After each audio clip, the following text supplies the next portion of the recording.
지난 주일에는 예수 그리스도의 성육신, 이런 제목으로 태초부터 계셨던 하나님이 이 땅에 사람의 몸으로 찾아와 주신 일이 어떤 의미와 우리에게 어떤 교훈이 되는지 생각해 보았습니다.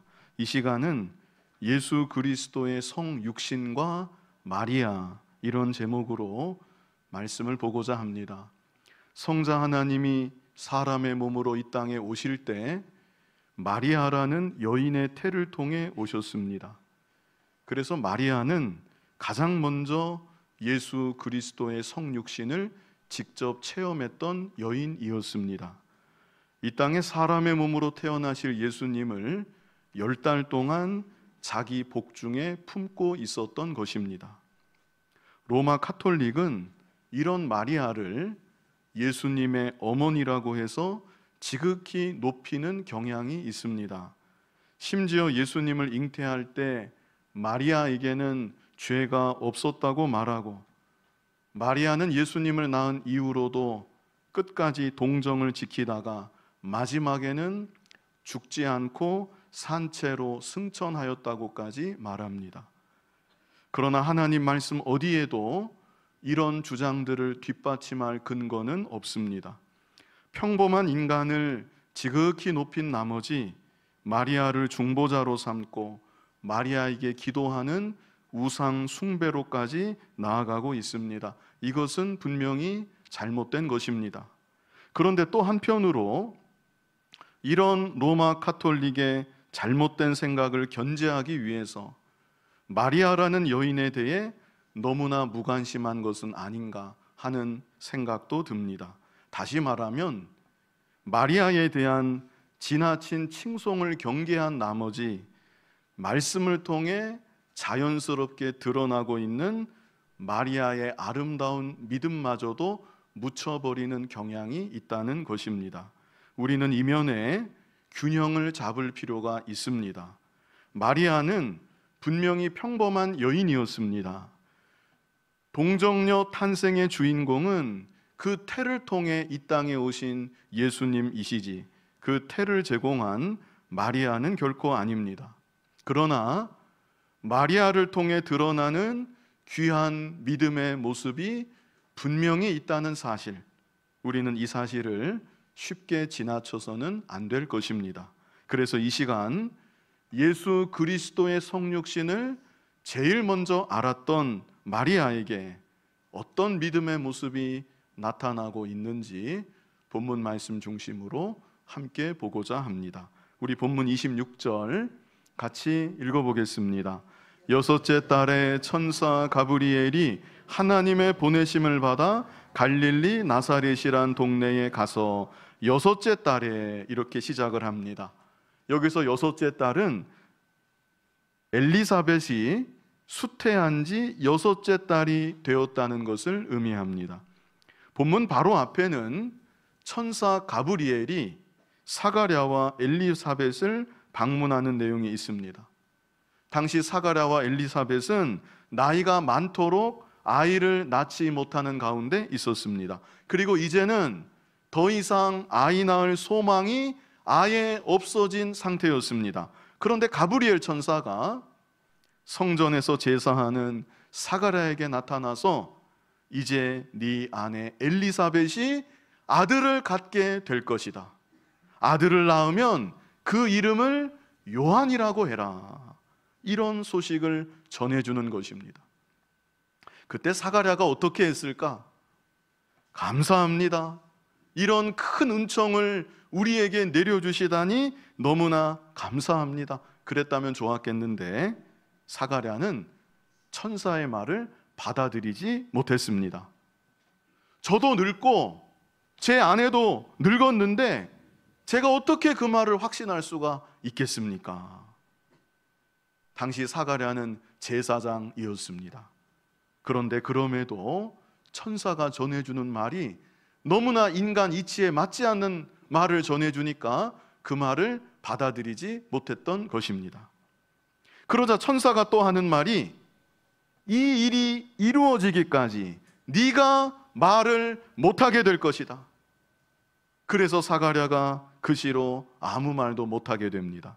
자기가 경험한 이 엄청난 일을 누구에게든지 말하고 싶었겠는데 입에서 아무 말도 나오지 않는 것입니다. 그리고 그 안에 엘리사벳은 천사의 말대로 곧 아이를 갖게 되었고, 그 시점으로부터 6째 달이 지났다는 것을 여기 26절에 말씀하고 있는 것입니다. 자, 이번에는 가브리엘 천사가 하나님의 명을 받들어서 갈릴리 나사렛이란 동네에 갔다는 것이죠. 구체적으로 누구에게 갔는가? 27절에 있습니다. 우리 같이 27절을 읽어보겠습니다. 다윗의 자손 요셉이라 하는 사람과 약혼한 처녀에게 이르니 그 처녀의 이름은 마리아라. 천사가 누구에게 갔습니까? 마리아에게 갔습니다. 그런데 이 마리아에 대해서 다윗의 자손 요셉이라 하는 사람과 약혼했다, 이렇게 말하고 있지요. 구약의 예언대로 하나님의 아들은 다윗의 왕통을 통해 그 후손에서 나셔야만 되었기에 요셉과 약혼한 마리아는 너무나 그 면에 있어서 적합한 여인이었던 것이죠. 그리고 여기서 또 주목해서 보실 것이 있는데, 그것은 처녀라는 말이 2번이나 반복되고 있다는 것입니다. 굳이 안 써도 됩니다. 다윗의 자손 요셉이라 하는 마리아에게 이르니, 문장을 이렇게 써도 되는데 굳이 문장 구조를 바꾸어서 처녀라는 말을 2번씩 반복하는 것을 우리가 볼 수 있습니다. 29절에도 처녀라는 말이 또 나옵니다.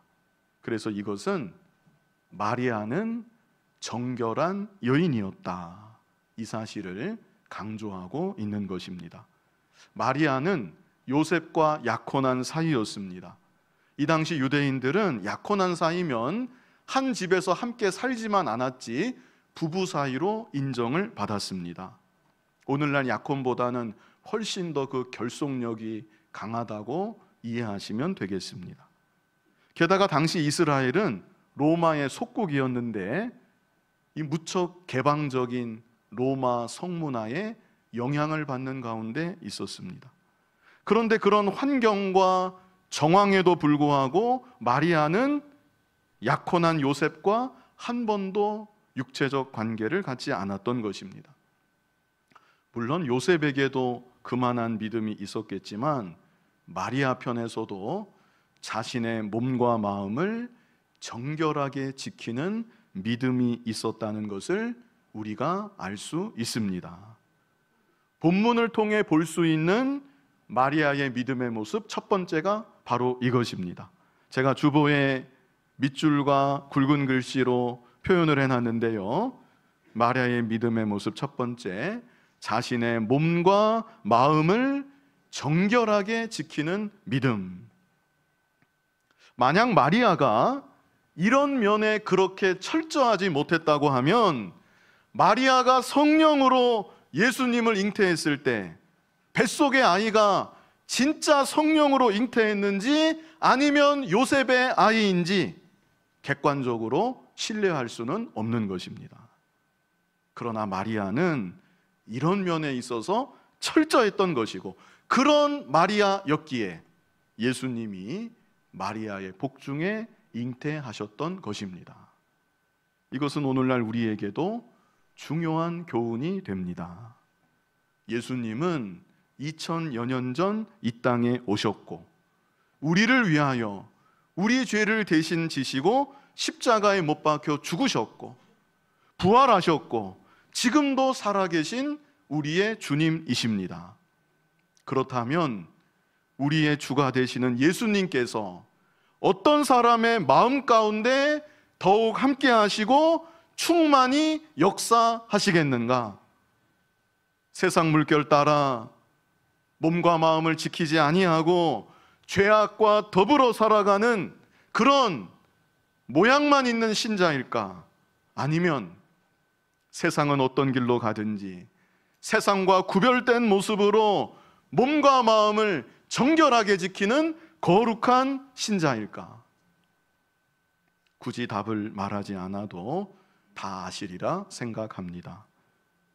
예수님을 믿음으로 우리가 의롭다함을 받았지만 사실 우리의 행실은 깨끗하지 못할 때가 있습니다. 우리의 마음도 정결하지 못할 때가 많이 있습니다. 그러나 성탄의 이때를 맞아서 우리의 행실과 마음을 다시금 살펴보고 나의 죄를 철저히 자복하고 회개함으로 더욱 정결한 모습으로 이제도 살아계신 예수님을 진정 내 안에 모실 수 있는 우리 모두가 다 되었으면 좋겠습니다. 이어지는 28절, 우리 본문 28절을 같이 읽어보겠습니다. 그에게 들어가 이르되 은혜를 받은 자여 평안할지어다 주께서 너와 함께 하시도다 하니, 마리아에게로 간 가브리엘 천사가 마리아에게 인사를 건네는 것이죠. 은혜를 받은 자여 평안할지어다. 정말 하나님의 큰 은혜가 아닐 수 없습니다. 마리아가 예수님을 잉태하게 되는 것, 그것은 하나님의 큰 은혜입니다. 세상에 많은 여인들이 있지만 하나님께서 그 가운데 마리아를 선택하여 주신 것이고, 또 마리아로 하여금 예수님을 잉태할 만한 여인으로 잘 준비시켜 주신 것입니다. 오늘날 우리들도 그렇습니다. 우리에게는 아무 공로도 없고 아무 자격도 없습니다. 내가 예수님을 믿는 것, 내가 하나님의 자녀가 된 것, 지금까지 살아온 것, 지내온 것, 모든 것들이 다 하나님의 은혜임을 우리는 잊어서는 안 되는 것입니다. 자, 이제 이어지는 29절을 보면 천사의 인사말을 듣고 마리아가 어떻게 하는가, 이 처녀라는 말이 29절에 또 강조가 됩니다. 우리 29절 같이 한번 읽어보겠습니다. 처녀가 그 말을 듣고 놀라 이런 인사가 어찌함인가 생각하며, 마리아가 얼마나 놀랐겠습니까? 천사가 나타난 거, 이것도 참 놀라운 일인데, 놀랄만한 일인데, 천사가 자신에게 말을 하는데, 인사말을 건네는데, 그 인사말이 은혜를 받은 자여 평안할지어다 주께서 너와 함께 하시도다. 이 얼마나 놀라운 말입니까? 그래서 이 마리아가 놀랐다는 것이죠. 30절에 천사가 또 말을 합니다. 우리 30절 같이 읽어보겠습니다. 천사가 이르되 마리아여 무서워하지 말라, 네가 하나님께 은혜를 입었느니라. 다시 한번 가브리엘 천사가 마리아를 진정시키면서 네가 하나님께 은혜를 입었느니라. 그리고 더 중요한 말을 이제 31절부터 천사가 해주는데요. 우리 31절 같이 한번 읽어보겠습니다. 보라, 네가 잉태하여 아들을 낳으리니 그 이름을 예수라 하라. 아멘. 우리 32절로 33절도 같이 한번 읽어보겠습니다. 그가 큰 자가 되고 지극히 높으신 이의 아들이라 일컬어질 것이요 주 하나님께서 그 조상 다윗의 왕위를 그에게 주시리니 영원히 야곱의 집을 왕으로 다스리실 것이며 그 나라가 무궁하리라. 자, 이것은요 일찍이 다윗 왕에게 주셨던 약속이었습니다. 다윗 언약이라고도 합니다. 하나님께서 다윗 왕에게 메시아를 약속하시면서 이런 말씀을 주셨던 일이 있었습니다. 그런데 그 말씀을 가브리엘 천사가 인용하면서 바로 네가 다윗 왕에게 약속되었던 그 메시아를 낳게 될 것이다. 이 얼마나 엄청난 말을 천사가 해주는 것입니까? 이때 마리아가 말을 합니다. 이 말을 다 듣고 나서 마리아가 뭐라고 하는가? 우리 34절 같이 읽어보겠습니다. 마리아가 천사에게 말하되 나는 남자를 알지 못하니 어찌 이 일이 있으리까? 자, 먼저 아셔야 될 것은 마리아의 이 말은 천사의 말을 못 믿겠다는 그런 의미의 말이 아니었다는 것, 이것부터 분명히 아셔야 합니다. 나는 남자를 알지 못하니, 저는 남자와 육체적 관계를 맺은 일이 없습니다. 그런데 어찌 이 일이 있으리까? 여기서 어찌 하는 것은 어떤 방식으로, 이런 뜻입니다. 어떤 방식으로 이 일이 일어날 수가 있는 것입니까? 마리아가 천사에게 이렇게 되물은 것이죠. 놀라움과 의아함은 물론 마리아에게 있었지만 우리 앞에서 제가 말씀드렸던 사가랴 제사장과 같은, 그러다가 결국 당분간 말을 못하게 된 불신의 말은 결코 아니었다는 것, 이것을 분명히 아셔야 됩니다. 마리아는 다만 저는 남자와 관계 맺은 일이 없는데 어떤 방식으로 제가 아이를 갖고 아이를 낳을 수 있다는 것입니까? 그러니까 천사가 좀 더 자세히 설명을 해줍니다. 자, 우리 35절을 같이 읽어보겠습니다. 천사가 대답하여 이르되 성령이 네게 임하시고 지극히 높으신 이의 능력이 너를 덮으시리니 이러므로 나실 바 거룩한 이는 하나님의 아들이라 일컬어지리라. 아멘. 어떤 방식으로 이 일이 가능할 수가 있는가? 성령이 내게 임하시고 지극히 높으신 이의 능력이 너를 덮으시리니, 바로 이것입니다. 하나님의 초자연적인 능력으로 이 일은 가능하다는 것입니다. 인간의 지각으로는 남자와 관계한 일이 없는 마리아가 아이를 갖는다는 거 있을 수 없는 일이지만, 성령이 임하심으로 지극히 높으신 전능하신 하나님의 능력으로 이 일은 반드시 이루어질 것이다. 그러므로 중요한 것은, 그러므로 네가 낳게 될 아들은 네 아들이 아니다, 요셉의 아들도 아니다. 여기 누구의 아들이라고 했습니까? 하나님의 아들이라 일컬어지리라. 36절 말씀 우리 같이 한번 읽어보겠습니다. 보라, 네 친족 엘리사벳도 늙어서 아들을 배었느니라. 본래 임신하지 못한다고 알려진 이가 이미 6달이 되었나니. 불가능했던 일이 이렇게 가능해졌던 한 가지 사건을, 좀 얼마 전에 있었던 사건을 천사가 말해주는 것이죠. 그러면서 37절 중요한 말을 천사가 하는데요, 우리 같이 읽어보겠습니다. 대저 하나님의 모든 말씀은 능하지 못하심이 없느니라. 아멘. 우리 하나님께는 불가능한 일이 없다는 것입니다. 하나님의 말씀은 말씀 그대로 반드시 이루어질 줄 믿으라는 것입니다. 여기서 마리아가 천사의 말을 믿습니다. 하나님께서 천사를 통해 주신 말씀을 마리아가 그대로 믿은 것입니다. 사가랴는 어땠습니까? 사가랴는 제사장이지만 말씀을 그대로 믿지 못했습니다. 더구나 한번 생각해 보십시오. 나이 많은 사람이 아이를 갖는다는 것과 남자와 한 번도 관계한 일이 없는 여인이 아이를 갖게 된다는 것, 둘 중에 어느 것이 더 믿기 어려운 것입니까?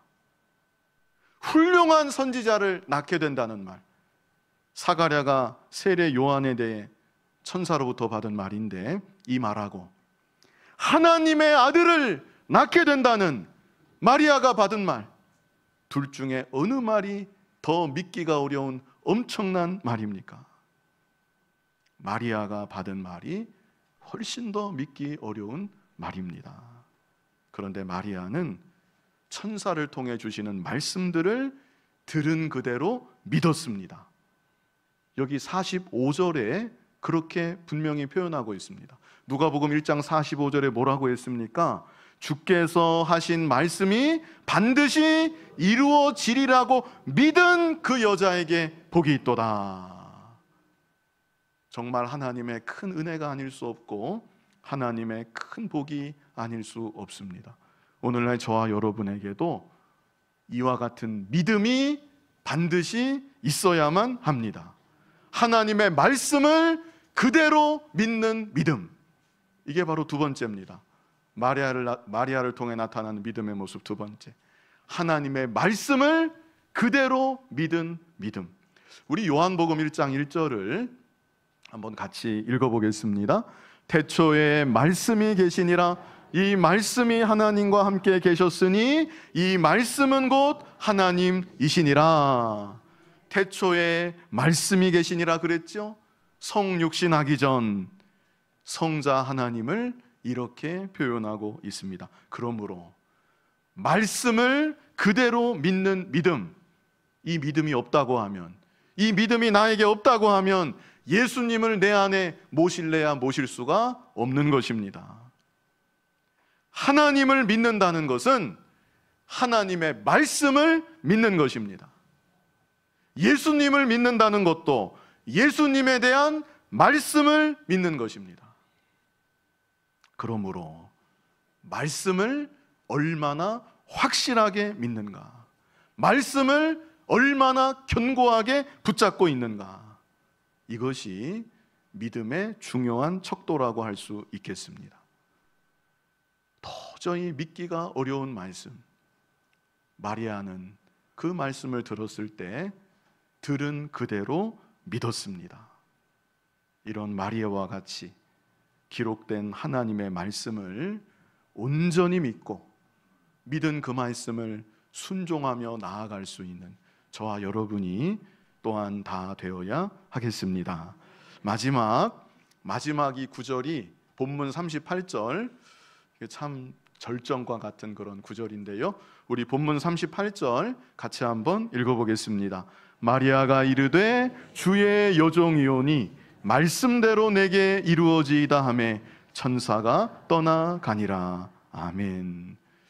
마리아의 이 마지막 고백, 이 고백은 이 시간 본문의 마침인과 동시에 백미와도 같습니다. 방금 전에는 제가 절정이라고 했는데 주의 여종이오니 말씀대로 내게 이루어지이다.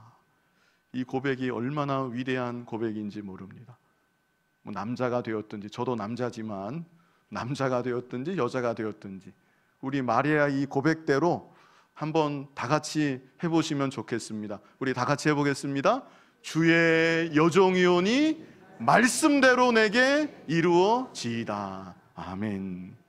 자, 이것은요 마지막 세 번째 믿음의 모습인데 헌신하는 믿음이다, 이렇게 생각해 볼 수 있겠습니다.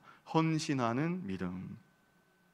마리아의 이 고백에는 헌신이 무엇인지, 헌신에 대해 잘 보여주고 있는 것 같습니다. 먼저는 주의 여종이오니 그랬죠. 자신이 누구인지, 자신은 누구를 위해 살아가고 자신은 누구를 위해 일하는지 바로 아는 것입니다. 이것이 헌신입니다. 아무리 대단한 열정을 가지고 자기의 몸과 마음을 다 바쳐서 일한다 해도 주의 종으로서 일하지 않는다고 하면 그것은 헌신이 아닙니다. 처음부터 끝까지 우리에게는 그러므로 이 고백이 반드시 있어야만 합니다. 주의 여종이오니 저는 주님의 종입니다. 저는 오직 주님을 위해서 이 일을 하고 있습니다. 이게 헌신입니다. 저는 오직 주님을 위해서, 주님만을 위해서 이 일을 하고 있습니다. 주님만이 높임 받으시고 주님만이 모든 영광 받아 주시옵소서. 이것이 헌신인 것입니다. 다음으로 헌신은 나의 뜻대로, 나의 생각대로, 나의 의지대로가 아닙니다. 말씀대로 내게 이루어지이다. 주님의 뜻만이 나를 통해 이루어지기를 바랍니다. 나는 뭐가 되었든지, 나는 흙이 되었든지 뭐가 되었든지 나를 통해 주님의 뜻만이 이루어지기를 원합니다. 이것이 헌신인 것입니다. 그러므로 헌신에는 고난과 희생이 반드시 뒤따르게 되어 있습니다. 내가 주인이 되어서 나의 뜻을 이루기 위해서, 나의 꿈을 펼쳐보기 위해서 일한다고 하면 그 과정에서 어떤 희열도 있을 것이고 일이 잘 되었을 때 성취감도 있을 것입니다. 그러나 정말 주님의 온전한 종이 되어서 주님의 뜻만을 이루면서 나아갈 때 그 과정에는 고난이 있는 것이고 나를 희생해야 되는 일들도 있게 마련인 것입니다. 마리아의 경우만 보더라도 분명하지요. 주의 여종이오니 말씀대로 내게 이루어지이다. 이제 말씀대로 마리아에게 이루어진다면 어떻게 되는 것입니까? 마리아는 아무도 모르는 아이를 갖게 되는 것이죠. 가족들에게 이 일을 뭐라고 설명할 수 있겠습니까? 제가 사실은요, 하나님의 아들을 잉태한 거예요. 누가 그 말을 고지것대로 들어줄지 마리아 입장에서는 정말 고민하지 않을 수 없는 부분입니다. 가족들은 그렇다 치고 사랑하는 요셉에게는 뭐라고 말해야 되는 것입니까? 사랑하는 연인의 마음을 아프게 하는 것이고 가족들을 근심케 하는 것이고 자신은 부정한 여자로 오해를 당해야 되는 것이고 앞으로 내 인생에 지금까지 별탈 없었는데 앞으로 내 인생에 이것으로 인해 무슨 일이 벌어질지 여자로서는 감당하기 어려운 어떤 시련이 자신을 기다리고 있을지 마리아는 도무지 한 치 앞도 알 수가 없는 것입니다. 더구나 약혼한 여자가 다른 남자와 간음해서 아이를 갖게 되면 하나님의 법으로는 돌로 쳐서 죽이게 되어 있습니다. 마리아가 여기까지 생각을 분명히 했겠는데 그럼에도 하나님께 모든 것을 맡기고 주의 여종이오니 말씀대로 내게 이루어지이다. 하나님께 헌신하는 믿음으로 나아갔던 것입니다. 오늘날 우리에게도 나는 주님의 종입니다. 언제나 이런 고백이 있어야 되는 것이고요. 주님의 뜻만이 나를 통해 이루어져 나아가기를 간절히 소원하고 결단하는 헌신하는 믿음이 또한 우리에게 있어야 하겠습니다. 이 시간 예수 그리스도의 성육신과 마리아 이런 제목으로 본문 말씀을 보았습니다. 예수님은 동정녀 마리아의 태를 통해 성령으로 잉태하사 이 땅에 오셨습니다. 그러므로 예수님은 하나님의 아들이신 것이고 성령으로 잉태하셨기 때문에 나실 때부터 아무 죄가 없으셨습니다. 특별히 이 시간은 예수님을 잉태했던 마리아의 믿음을 우리 세 가지 면에서 보았습니다. 첫 번째는 어떤 믿음이었습니까? 자신의 몸과 마음을 정결하게 지키는 믿음. 두 번째는 어떤 믿음입니까? 하나님의 말씀을 그대로 믿는 믿음. 마지막 세 번째는요, 헌신하는 믿음. 마리아는 복중에 성육신하실 예수님을 10달 동안 모셨는데 우리들도 이와 같은 믿음으로 이제도 살아계신 예수님을 내 안에 온전히 모시는 귀한 은혜가 우리 모두에게 함께하기를 간절히 바랍니다.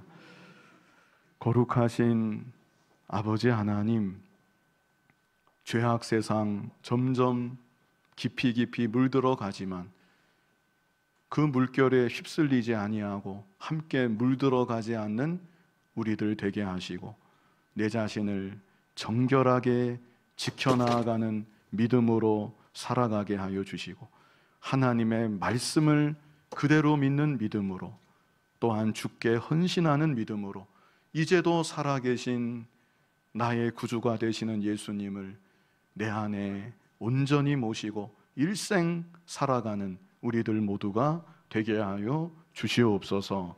예수님 이름으로 기도하옵나이다. 아멘.